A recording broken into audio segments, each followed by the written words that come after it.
وبركاته.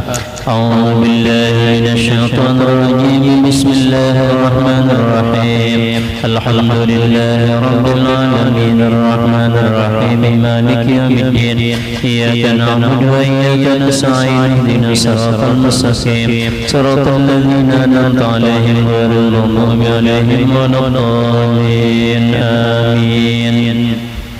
أعوذ بالله من الشيطان الرجيم. بسم الله الرحمن الرحيم. إذا وقعت الواقعة ليس لوقعتها كاذبة خافضة رافعة. إذا رجت الأرض رجا وبست الجبال بسا فكانت هباء منبثا وكنتم أزواجا ثلاثة. فأصحاب الميمنة ما أصحاب الميمنة وأصحاب المشأمة ما أصحاب المشأمة. فالسابقون السابقون أولئك المقربون في جنات النعيم. ثلة من الأولين وقليل من الآخرين على سرر موضونة متكئين عليها متقابلين. يطوف عليهم ولدان مخلدون بأكواب وأباريك وكأس من معين لا يصدعون عنها ولا ينزفون. وفاكهة مما يتخيرون ولحم طير مما يشتهون. وحور عين كأمثال اللؤلؤ المكنون جزاء بما كانوا يعملون. لا يسمعون فيها لغوا ولا تأثيما إلا قيلا سلاما سلاما. وأصحاب اليمين ما أصحاب اليمين في سدر مخضود وطلح ممدود وظل ممدود وماء مسكوب وفاكهة كثيرة لا مقطوعة ولا ممنوعة وفرش مرفوعة. إنا أنشأناهن إنشاء فجعلناهن أبكارا عربا أترابا لأصحاب اليمين. ثلة من الأولين وثلة من الآخرين. وأصحاب الشمال ما أصحاب الشمال في سموم وحميم وظل من يحمون لا بارد ولا كريم. إنهم كانوا قبل ذلك مترفين وكانوا يصرون على الحنس العظيم. وكانوا يقولون إذا منا وكنا ترابا وعظاما إنا لمبعوثون. أوآباؤنا الأولون قل إن الأولين والآخرين مجمعون إلى ميقات يوم معلوم. ثم إنكم أيها الضالون المكذبون لآكلون من شجر من زقوم فمالئون منها البطون فشاربون عليه من الحميم فشاربون شرب الهيم. هذا نزل يوم الدين. نحن خلقناكم فلولا تصدقون. أفرأيتم ما تمنون أنتم تخلقون أم نحن الخالقون. نحن قدرنا بينكم الموت وما نحن بمسبوقين ألا نبدل أمثالكم وننشأكم بما لا تعلمون. ولقد علمتم النشأة الأولى فلولا تذكرون. أفرأيتم ما تحرثون أنتم تزرعون أم نحن الزارعون. لو نشاء لجعلناه طما بزازا لفكهون إنا لمغرمون بل نحن محرومون. أفرأيتم الماء الذي تشربون أنتم أنزلتموه من المزن أم نحن المنزلون. لو نشاء جعلناه جاجا فلولا تشكرون. أفرأيتم النار التي تورون أنتم أنشأتم شجرتها أم نحن المنشرون. نحن جعلناها تذكرة ومتاعا للمقوين. فسبح باسم ربك العظيم. فلا أقسم بمواقع النجوم إنه لقسم لو تعلمون عظيم. إنه لقرآن كريم بكتاب مكنون لا يمسه إلا المطهرون تنزيل من رب العالمين. أفبهذا الحديث أنتم مدهنون وتجعلون رزقكم أنكم تكذبون. فلولا إذا بلغت الحلقوم وأنتم حينئذ تنزلون. فنحن أقرب إليه منكم ولكن لا تنصرون. فلولا إن كنتم غير مدينين ترجعونها إن كنتم صادقين. فأما إن كان من المقربين فروح وريحان وجنة نعيم. فأما إن كان من أصحاب اليمين فسلام لك من أصحاب اليمين. فأما إن كان من المكذبين الضالين فنزل من حميم وتصلية الجحيم. إن هذا لهو حق اليقين. فسبح باسم ربك العظيم. بسم الله الرحمن الرحيم. تبارك الذي بيده الملك وهو على كل شيء قدير. الذي خلق الموت والحياة ليبلوكم أيكم أحسن عملا وهو العزيز الغفور الذي خلق 7 سماوات طباقا ما ترى في خلق الرحمن من تفاوت فارجع البصر هل ترى من فطور ثم ارجع البصر كرتين ينقلب إليك البصر خاسئا وهو حسير فلك زينا السماء الدنيا بمصابيح وجعلناها رجوما للشياطين وأعتدنا لهم عذاب السعير قال الذين كفروا بربهم عذاب جهنم وبئس المصير إذا ألقوا فيها سمعوا لها شهيقا وهي تفور تكاد تميز من الغيظ كلما ألقي فيها فوج سألهم خزنتها ألم يأتكم نذير قالوا بلى قد جاءنا نذير فكذبنا وقلنا ما نزل الله من شيء إن أنتم إلا في ضلال كبير وقالوا لو كنا نسمع أو نأكل ما كنا في أصحاب السعير فاعترفوا بذنبهم فسوقا لأصحاب السعير إن الذين يخشون ربهم بالغيب لهم مغفرة وأجر كبير فأسروا قولكم أو اجهروا به إنه عليم بذات الصدور ألا يعلم من خلق وهو اللطيف الخبير هو الذي جعل لكم الأرض ذلولا فامشوا في مناكبها وكلوا من رزقه وإليه النشور آمنتم من في السماء أن يخسف بكم الأرض فإذا هي تمور أم منتم من في السماء يرسل عليكم حاصبا فستعلمون كيف كان نذير ولقد كذب الذين من قبلهم وكيف كان نكيرا ولم يروا إلى الطير فوقهم صافات ويقبض ما يمسكهن إلا الرحمن إنه بكل شيء بصير أمن هذا الذي ويل لكم ينصركم من دون الرحمن إن الكافرون إلا في غرور أمن هذا الذي يرزقكم إن أمسك رزقه بل لجوا في عطوه والنفور أفمن يمشي مكبا على وجهه أهدى من يمشي سويا على صراط مستقيم قل هو الذي أنشأكم وجعل لكم السمع والأبصار والأفئدة قليلا ما تشكرون قل هو الذي ذراكم بالأرض وإليه تحشرون فيقولون متى هذا الوعد إن كنتم صادقين قل إنما العلم عند الله وإنما أنا نذير مبين فلولا رأوا الفتى سيئت وجوه الذين كفروا وقيل هذا الذي كنتم به تدعون قل أرأيتم إن أهلكني الله ومن يرحمنا فمن يجير الكافرين من عذاب أليم قل هو الرحمن آمنا به وعليه توكلنا فستعلمون من هو في ضلال مبين قل أرأيتم إن أصبح معكم غورا من يأتيكم بماء معين الله رب العالمين.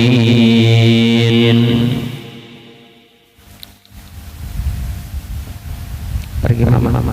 Pergi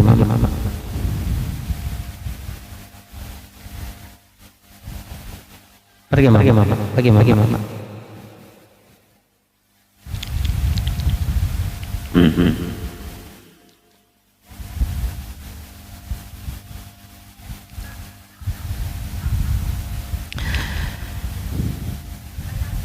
Assalamualaikum warahmatullahi wabarakatuh.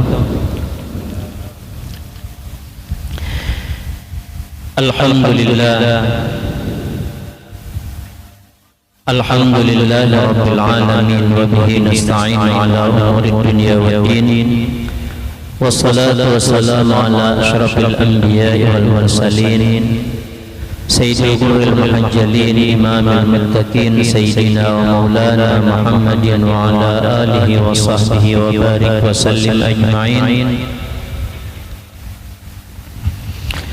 أما بعد فقد قال الله تعالى في كتابه الكريم وهو أصدق القائلين أعوذ بالله من الشيطان الرجيم بسم الله الرحمن الرحيم وكان الله على كل شيء رقيبا.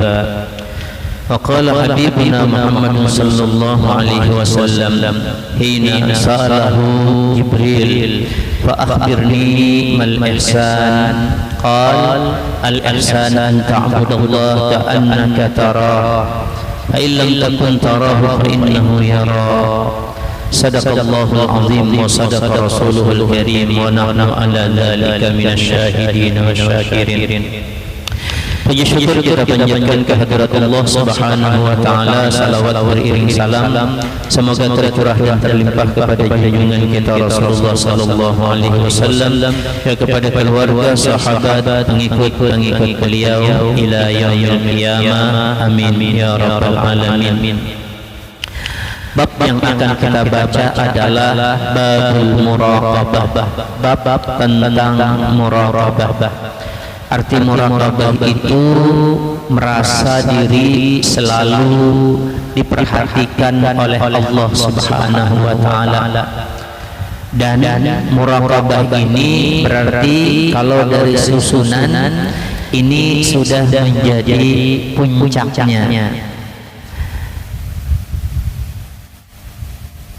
Allah Subhanahu wa taala berfirman, wa kana Allahu ala kulli syai'in raqiba, dan adalah Allah itu atas tiap-tiap sesuatu itu benar-benar memperhatikan, melihat, mengetahui. Akhbarana Abu Nu'aimin Abdul Malik bin Hasan bin Muhammad bin Ishaq qala haddatsana Abu Awanah Ya'qub bin Ishaq qala haddatsana Yusuf ibn Sa'id ibn Muslim qala haddatsana Khalid bin Yazid qala haddatsana Ismail bin Abi Khalid an Qais ibn Abi Hazim an Jarir ibn Abdullah al-Bajali qala Ja'a Jibril ila Nabi sallallahu alaihi wasallam bi surati rajulin. Kalau di sini tidak seperti yang hadis yang diriwayatkan oleh Sayyidina Umar. Di sini intinya aja. Ja'a Jibril ila Nabi sallallahu alaihi wasallam, datang Jibril menjumpai Nabi Muhammad sallallahu alaihi wasallam fi surati rajulin, pada rupa seseorang laki-laki. Faqala, kemudian Jibril berkata kepada Nabi Muhammad sallallahu alaihi wasallam, ya Muhammad, wahai Muhammad, mal iman, apa itu iman?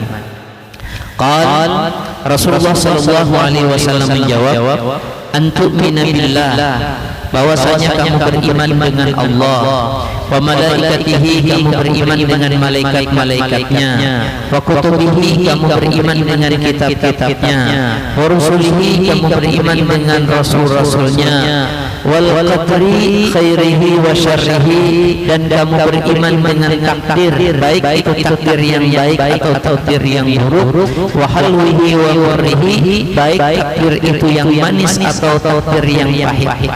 Qal sadaqta, lalu orang itu berkata atau Jibril berkata, benar engkau.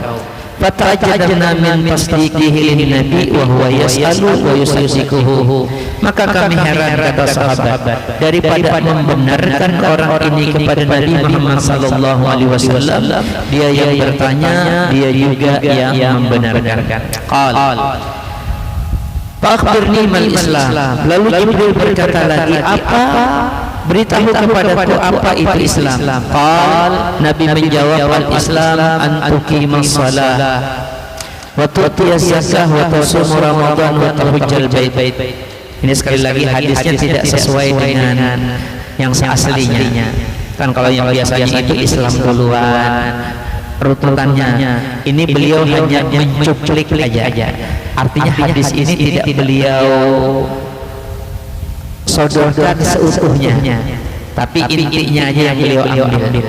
Nah, ini yang tadi kenapa kalau ada sedikit biasanya berbeda dengan hadis yang sering kita baca, ya karena memang beliau tidak mengatakan runtunan hadis dalam artian runtunan yang seutuhnya. Beliau di sini hanya ingin mencuplik dan ingin yang ditujukan cuma yang muraqabahnya saja. Jadi Islam itu antuqimas shalah wa tu'tiyaz zakah wa tasum Ramadan wa tahujjal baiti. Qala sadaqta. Qala fa akhbirni mal ihsan. Lalu Jibril berkata lagi, beritahu kepadaku apa itu ihsan. Qala al ihsan an ta'budallaha ka'annaka tarahu fa in lam takun tarahu fa innahu yara. Yang namanya ihsan itu bahwasanya kamu menyembah kepada Allah Subhanahu wa taala seolah-olah kamu melihat kepada Allah. Apabila kamu tidak bisa melihat Allah, maka yakinkan bahwasanya Allah benar-benar melihat kamu. Makanya di sini kalimatnya al-hadis. Al-hadis itu bukan ini hadis, tapi maknanya tamimil hadis, sempurnakan aja hadis ini. Nah, qala Syekh, lalu berkata pengarang kitab ini Al-Imam Al-Arif Billah Abil Qasim Al-Qushairi.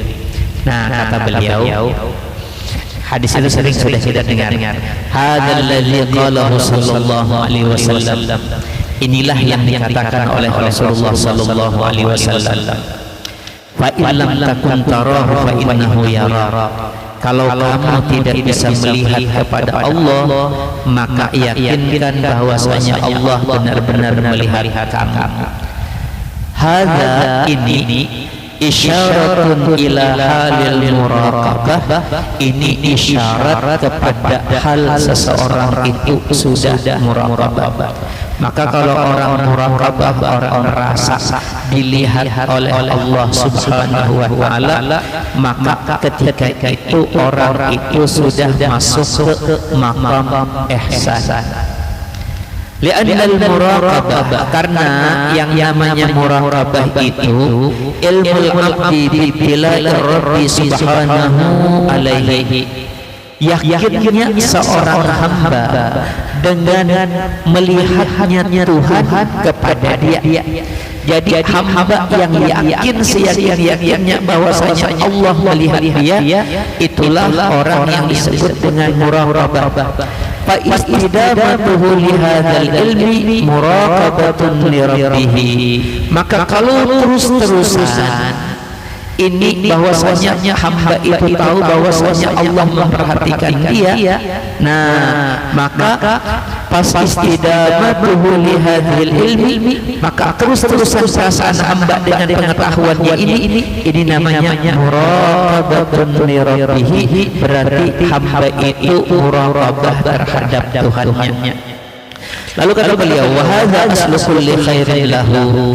Inilah asal tiap-tiap kebaikan lahu bagi si hamba. Maka kalau hamba itu merasa bahwasanya dia dilihat Tuhan, maka itu pasti mendorong orang itu kepada kebaikan. Wala yakadu yasilu ila hadhil martabati illa ba'da faraghihi minal muhasabah. Dan tidak mungkin seseorang itu sampai kepada maqam muraqabah kecuali setelah selesainya orang itu daripada muhasabah, dia menghitung-hitung dirinya. Fa idza hasaba nafsahu ala ma salafa lahu, apabila seseorang itu selalu menghitung dirinya apa yang telah lewat, wa aslaha lahu fil waqti, lalu dia membaguskan keadaan dia sekarang, wala tariq al-haq, kemudian orang itu terus-menerus di jalan yang benar, wa ahsana bainahu wa bainallahi ta'ala, dan orang itu membaguskan hubungan dia dengan Allah Subhanahu wa taala, plus mura'atul qalbi, orang itu menjaga hatinya, wa hafiza ma'allahi ta'ala al-anfas, kemudian orang itu menjaga beserta Allah itu al-anfas, napas-napasnya. Jadi setiap napas, artinya berarti setiap detik ya, setiap detik selalu di jalur yang benar. Kemudian waraqaballahu ta'ala bi umumi ahwalihi, kemudian dia selalu merasa diperhatikan oleh Allah pada umum semua keadaannya. Fa ya'lamu annahu subhanahu, dia mengetahui bahwasanya Allah Subhanahu wa taala alaihi raqibun, atasnya benar-benar memperhatikan, wa min qalbihi qaribun, Allah itu benar-benar dengan hatinya itu sangat dekat. Ya'lamu ahwalahu, Allah mengetahui keadaannya. Wa yara af'alahu, Allah itu melihat perbuatannya. Wa yasma'u aqwalahu, dan Allah itu mendengar akan kata-katanya. Wa man taghafala an hadhil jumlah fa huwa bima'zilin an bidayati hadhil wuslah fa kaifa an haqa'iqil qurbah. Siapa orang yang lalai atau lupa an hadhil jumlah dari ini yang disebutkan, fahuwa bimanzilin an bidayati hadhil uslah, maka orang itu gugur atau lepas dari permulaan ini sampai permulaannya aja sudah gugur.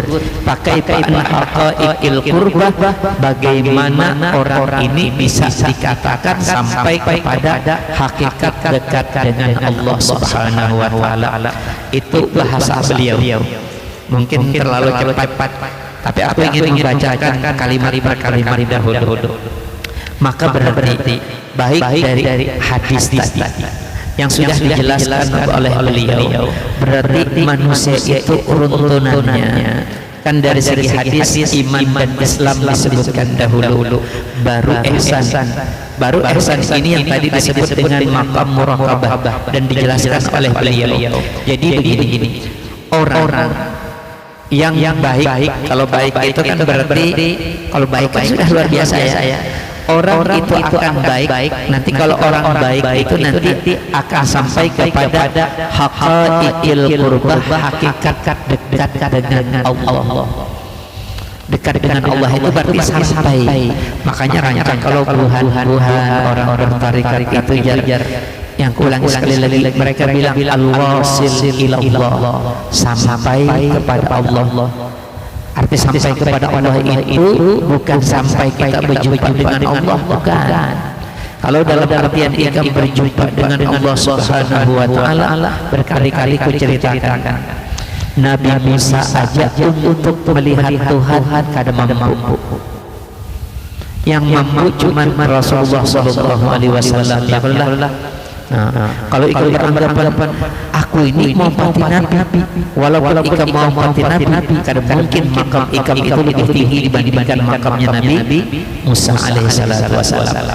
Maka wasil di sini, sampai di sini atau dekat di sini yang haqaiqil qurbah, sebujur-bujur dekat. Kalau sebujur-bujur dekat itu berarti sebujur-bujur. Kalau orang dekat sampai ya. Tapi sampainya di sini bukan kita dengan zatnya Allah Subhanahu wa taala, tapi kita sebagai hamba ini mendapatkan ridhonya Tuhan, mendapatkan rahmatnya Tuhan, sampai mendapatkan ridhonya Tuhan, sampai mendapatkan ridhonya Tuhan. Nah, orang yang sampai ridhonya Tuhan itu berarti orangnya ihsan, orangnya baik. Dan baik itu dimulai dari kamu selalu merasa diawasi oleh Allah Subhanahu wa taala. Tapi ulangi sekali lagi, makam ihsan disebutkan adalah pertanyaan ketiga. Berarti dua di depan itu harus dilaksanakan, baru ikam bisa ke makam ihsan tadi. Kalau dua di depan ini kada dikerjakan, maka jangan ikam sampai kepada yang haqaiqil qurbah tadi, ikam sampai ke Tuhan bujur-bujur para perawan Allah. Itu dari bidayahnya aja, pemulaannya aja. Ibarat orang sampai, ibarat kita perjalanannya dari sini sampai Samarinda. Jangankan ikam sampai Samarinda, naik mobil di sini aja ikam kada dibawa orang. Kalau iman dan Islam itu ikam kada gawi. Jadi kada kawa ingaku orang makrifat, orang sampai ke Allah, orang itu wali, kalau dua di depannya itu kada digawi tadi. Itu sudah kubacakan sebetulnya kalimat per kalimat. Cuman kalau per kalimat alih ikam memahami. Nah, jadi berarti orang bisa masuk makam ihsan yang dianggap benar-benar baik. Nanti kalau benar-benar baik, ulangi berarti orang itu akan dekat dengan Allah sampai kepada Allah. Maka dua awal yang di hadis itu harus dilaksanakan. Apa itu? Iman dan Islam. Jadi selama orang itu tidak mengerjakan syariat Islam dengan baik, jangan merasa bahwasanya kamu itu orang baik. Jangan. Saya contohkan begini. Maling mana yang ikam percaya? Kalau dia bilang aku itu yakin bahwasanya polisi itu mengimai aku, tapi ia tetap jadi maling mana? Gak ada maling yang seperti itu. Maka kalau ada orang bilang aku yakin benar Allah itu memperhatikan aku ya. Nah, yang tadi yang diperhatikan apalnya, kaulnya, bahkan hatinya, berarti semua dia. Jadi mulai perbuatannya, mulai perkataannya, mulai hatinya selalu dikontrol oleh Allah Subhanahu wa taala, maka otomatis orang itu dari Islamnya misalnya orang sembahyang ada. Kalau ikam merasa bahwasanya ikam itu diperhatikan oleh Allah, lalu ikam pada sembahyang itu merasa diperhatikan apa tuh? Kan merasa apa-apa. Nanti selanjutnya dari sisi iman itu juga meragukan. Kenapa? Kalau ada orang bersembahyang, bukankah di dalam rukun iman itu ada hari kiamat, kemudian ada pembalasan di sana, dan orang bersembahyang itu balasannya masuk neraka? Orang-orang gagah mana yang berani masuk neraka? Jadi tidak mungkin orang itu masuk ke derajat ihsan, atau bolehlah kita bilang ke derajat wali kalau iman dan Islamnya aja masih cacat. Ulang sekali lagi, kenapa ihsan itu? Pertanyaan ketiga, karena harus beres dulu iman dan Islam. Ini contohnya sembahyang hanya satu. Nah, ketika orang-orang satu perhatikan Tuhan, maka tentu dia akan melaksanakan apa yang diperintahkan oleh Tuhan. Zahirnya sembahyang, dan itu tuntutan dari iman, karena dia tahu setiap kebaikan yang kita perbuat dibalas oleh Tuhan kapan? Nanti di akhirat. Bukankah rukun iman percaya dengan hari pembalasan?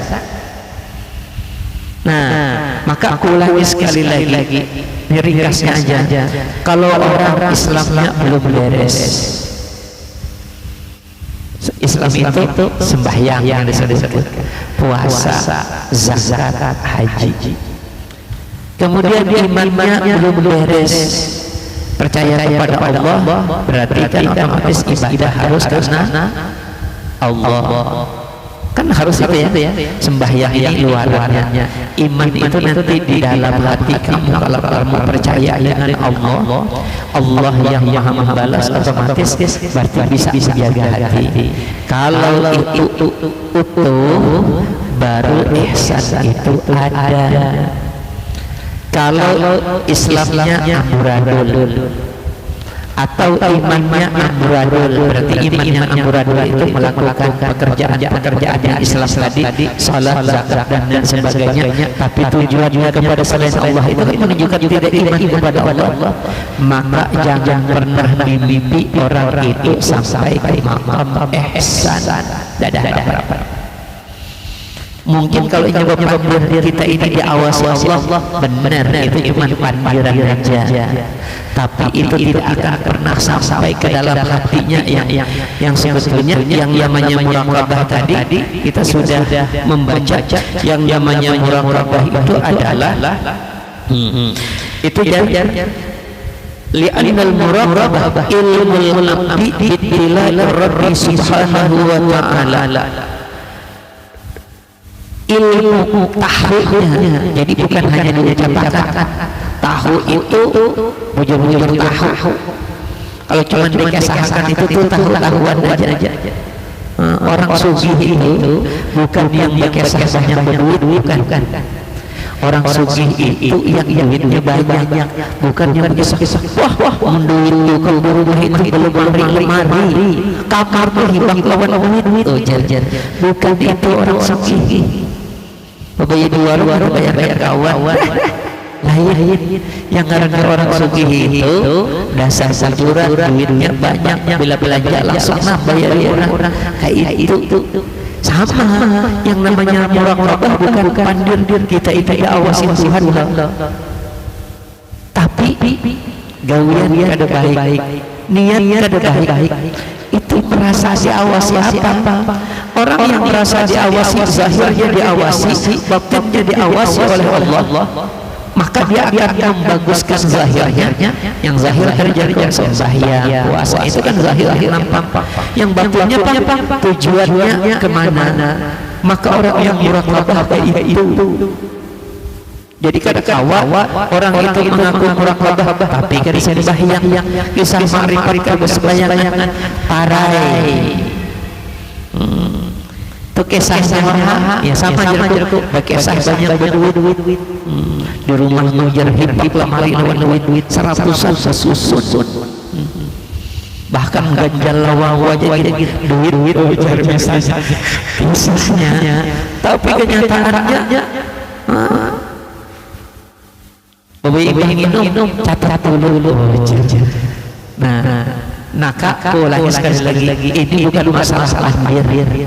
Kan kadang-kadang banyak orang kisah tahbir itu, kisah tinggi benar, kisah muraqabah dan sebagainya. Kan bila muraqabah itu otomatis jadi makamnya makam ihsan.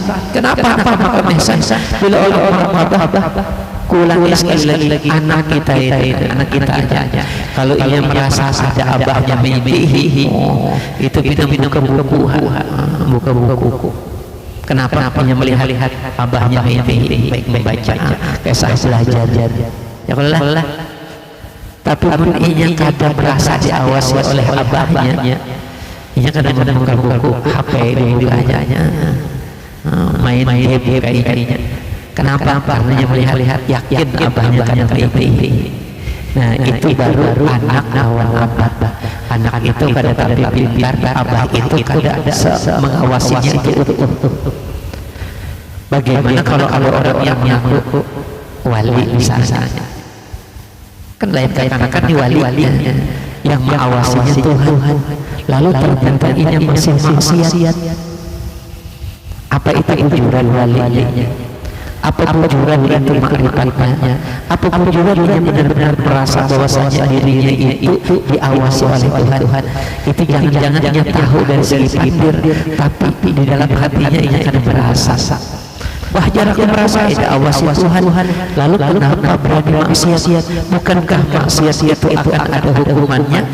Dan hukuman dari Allah itu diberikan. Itu kan iman di depannya tadi. Maka ulang sekali lagi, muraqabah itu tidak ada nilai kalau tidak di iman yang sempurna tadi. Makanya iman sempurna dulu, Islam sempurna, baru namanya muraqabah. Itu secara umum seperti itu dari apa yang beliau sampaikan. Kemudian Sami'tu Syekh Aba Abdurrahman As-Sulami al-Qasbi wal Musyahadah. Nah ini penting ini. Siapa orang lam yahkum yang tidak kuat, tidak kokoh, bainahu wa bainallahi ta'ala, tidak kokoh antara inya dengan Allah. Apa yang tidak kokoh? Yang pertama at-taqwa, tidak kokoh takwanya. Tahu seorang caranya takwa apa? Mengerjakan apa yang Tuhan perintahkan, menjauhi apa yang Tuhan larang. Itu ya. Itu yang paling umum lah. Nah, orang yang kada kokoh takwanya berarti kadang-kadang ibadah, kadang-kadang ibadah ditinggalkan, kadang-kadang meninggalkan maksiat, tapi kadang-kadang masih mengerjakan maksiat. Model kayak kita ini. Jadi kayak kita ini jangan mengaku jadi wali, jauh harapan. Wali bagi kita mungkin, bagi orang-orang yang bungul, tapi bagi wali yang bujuran itu dianggap tidak ada apa-apanya. Kita ulang sekali lagi. Man lam yahkum, siapa orang yang tidak kuat, tidak kokoh, bainahu wa bainallahi ta'ala, antara dia dengan Allah. Apa yang tidak kokoh? At-taqwa, tidak kokoh takwanya. Yaitu tadi kadang-kadang semangat benar ibadah, kadang-kadang sembahyang subuh jam 8. Kadang-kadang maksiat ditinggalkan, kadang-kadang yang bawa misalnya. Tapi kalau memang kokoh berarti masuk ya. Kemudian yang kedua wal muraqabah. Kenapa takwa ini digandeng dengan muraqabah? Karena ulang sekali lagi, orang bisa takwa dengan baik kalau dia muraqabahnya sempurna. Orang yang muraqabahnya sempurna, maka takwanya dipastikan baik. Ini satu kesatuan. Orang kalau selalu merasa jujur ya, bukan dia. Orang benar-benar merasa bahwasanya dia diawasi oleh Allah. Dan kalau melakukan keburukan akan dapat hukuman dari Allah, maka otomatis orang itu akan takwa banget. Lalu kenapa orang bisa takwa terus-terusan? Kadang-kadang kan orang takwa itu musim-musiman. Kalau takwa musim-musiman itu ya sekali lagi lebih yahkum tadi, berarti kada kokoh takwaannya. Kenapa? Karena kadang-kadang ia merasa ada diawasi Tuhan di hadapan orang-orangnya, jadilah orang-orang takwa, tapi ketika sendirian jadilah orang ahli maksiat misalnya. Atau ketika di sini karena berkumpul kawan-kawan jadilah orang takwa, ketika berjalanan menceng ke Bali sana jadilah kada kawan lagi. Kenapa kok di Bali itu penakal? Karena ia merasa ada dilihat oleh kawan yang lah. Kadang-kadang merasa kadang dilihat kawan aja bisa merumuskan ingat ke kemaksiatan. Kalau waktu ini merasa dilihat Tuhan, kira-kira mau dia maksiat? Enggak kan? Dilihat kawan aja, kadang dilihat kawan sudah. Nah, waktu itu berarti ujung-ujung kali ingat bahwasanya juga dilihat oleh Tuhan. Maka ulang sekali lagi, antara takwa Allah wal muraqabah ini ibaratnya itu ilmuwan. Orang bisa takwa dan takwanya itu terus-terusan dan istiqamah karena dia terus-terusan merasa dilihat oleh Tuhan. Orang yang terus-terusan merasa dilihat oleh Tuhan, mau inya terus-terusan di dalam ketaatan, terus-terusan di dalam meninggalkan kemaksiatan. Ini yang jadi antara takwa dengan muraqabah itu bergandeng. Kalau takwanya kadang-kadang karena muraqabahnya yang kadang-kadang merasa diperhatikan Tuhan, atau kadang-kadang merasa ada diperhatikan Tuhan, maka takwanya turun naik. Nah, kita ulang. Siapa orang yang tidak kokoh takwanya, tidak kokoh muraqabahnya, maka lam yasil ilal kasfi wal musyahadah, maka orang itu tidak akan pernah sampai kepada kasyaf dan tidak akan pernah sampai kepada musyahadah, benar-benar menyaksikan Allah itu tidak akan sampai. Kalau bahasa kita ada padanan sampai jadi wali, kalau bahasa ringkasnya aja. Kan orang kalau sampai lawan Allah, kalau jadi wali biasanya kasyaf Allah. Jadi kalau ringkasnya aja, bila orang itu takwanya kada bagus, dilatar belakang karena muraqabahnya juga kada bagus, maka dipastikan orang itu lain wali. Gampang aja. Kenapa seperti itu? Ulang sekali lagi, bukankah persyaratan wali itu takwa?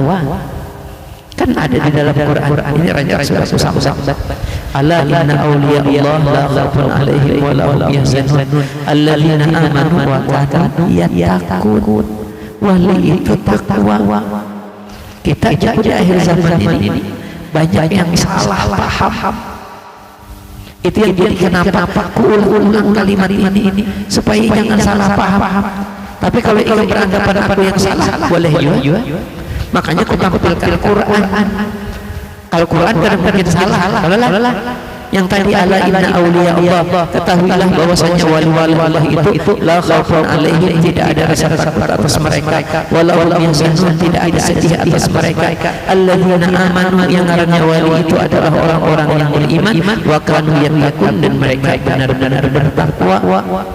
Nah, kita juga di akhir zaman ini kadang-kadang menganggap orang wali itu kadang-kadang cuma lantaran guru aja sudah jadi wali.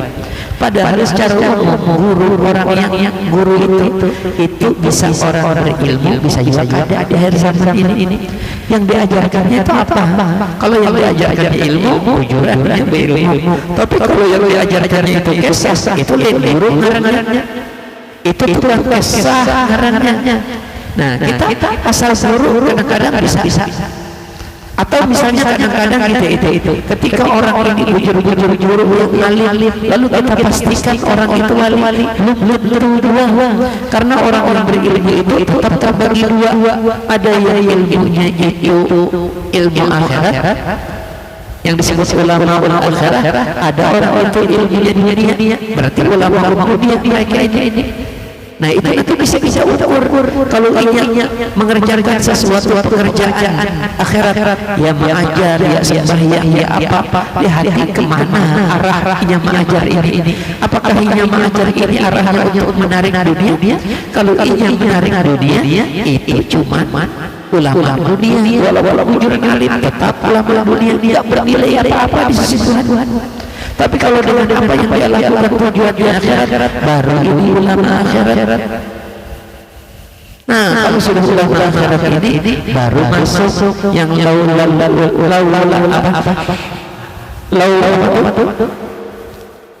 kalau Imam Syafi'i itu mengatakan apa? Laula ulama maka lillahi waliyun. Nah, ini ulama yang ini. Jadi bukan hanya guru, karena guru itu bisa pintar, bisa ada. Bukan hanya pintar aja, ini tujuan dari pintarnya itu dunia atau agama. Kalau itu anggapan itu jangan Imam Syafi'i itu menyebutkan ulama akhirat. Coba lihat kalimatnya, laulal ulama maka lillahi waliyun. Kalimat al ulama itu sudah ada alif lamnya. Kalau sudah alif lamnya ada, berarti alif lamnya itu sudah dimaklum ulama yang bagaimana. Karena orang pintar kalau kada mengejar akhirat itu kada dikatakan sebagai orang pintar. Pada hakikatnya itu kada. Makanya berkali-kali kita baca di ayat itu adana darajatil fikhi ayya'lama annal akhirata khairun minad dunya. Paling bawah standar orang itu dikatakan sebagai orang alim, sebagai orang faqih, itu yang paling standarnya ayya'lama, bahwasanya orang itu tahu annal akhirah, bahwasanya akhirat itu khairun minad dunya. Siapa di antara kita yang menganggap pintar? Nih, aku contohkan. Siapa di antara kita yang menganggap orang ini pintar? Kalau aku menyuruh nih, ambil salah satunya. Sakal Jumat ambil sedotan. Itu semua orang bilang sedotan itu ada harga. 100 rupiah kita ada sampai. HP 4 juta, ya lah. Maka tidak mungkin ada orang yang bilang yang memilih sedotan itu pintar. Pasti orang bilang yang itu diberi, lalu memilih ayam. Kan kalau dunia di akhirat itu dunia ini apa aja? Kalau kazara, ya lah. Kayak bangkai itu kan najis sebelah tai ayam tadi. Kalau ada orang yang mengambil tai ayam lalu meninggalkan HP, itu jadi kita bungul banget. Maka kalau ada ulama yang kelihatannya ulama lalu mengejar dunia, walaupun punya jasa pintar, sebetulnya itu di hadapan orang-orang yang pintar, yang pintar bujuran, yang ulama bujuran, itu sebetulnya orang-orang umum. Itu secara umumnya seperti itu. Nah, jadi kalimat Imam Syafi'i laulal ulama maka lillahi waliyun, ulamanya itu sudah ada alif lamnya. Berarti ulama apa? Ulama yang bujuran, berarti ulama yang mengejar akhirat. Nah, kalau bukan lantaran ulama orang alim yang memang kerjaannya mengejar akhirat, maka lillahi waliyun, saya Allah telah memiliki wali. Berarti Imam Syafi'i memastikan yang jadi wali itu pasti ulama yang mengejar akhirat. Kalau ulama otomatis gawiannya bagus. Nah, maka masuklah ke ayat Quran yang innama yakhsyallaha min ibadihil ulama. Pakai alif lam dua ulamanya di situ. Jadi kita tahu bahasa Arab ali sedikit. Ya wali itu banyak macamnya. Benar banyak macamnya. Tapi semua ada takwa. Mungkin sekali lagi mungkin ada wali itu yang menunjukkan ketidaktakwaan mungkin, tapi tentu ada maksud dan tujuannya. Tapi sebetulnya takwa juga di situ. Ulang sekali lagi mungkin, tapi aslinya takwa. Misalnya Nabi Khidir membunuh anak-anak, merusak kapal, itu kan secara lahiriahnya itu melanggar syariat. Tapi untuk